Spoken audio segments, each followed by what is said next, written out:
போலியா ஒரு பிம்பத்தை உருவாக்க ஒரு படம் இருக்கு.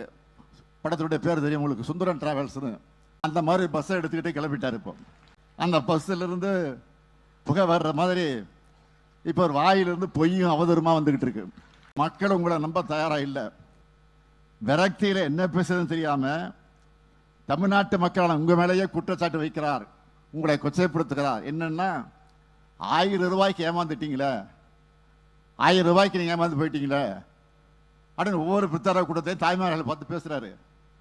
மக்கள் ஏமாறல, பாஜகவை நம்பி நீங்க தான் ஏமாந்து போயிருக்கீங்க. உங்க சுயநலத்துக்காக, உங்க குடும்பத்தினரை ரைடிலிருந்து காப்பாற்றுறதுக்காக அதிமுகவையே டெல்லியில போய் அமித்ஷா கிட்ட அடமானம் வச்சுட்டு வந்திருக்கிறீங்க. 3 காரு 4 காருன்னு மாதிரி அமித்ஷா வீட்டு கதை தட்டின கதையை பற்றி தம்பி உதயநிதி தான் முதல்ல எடுத்து பேசினார்.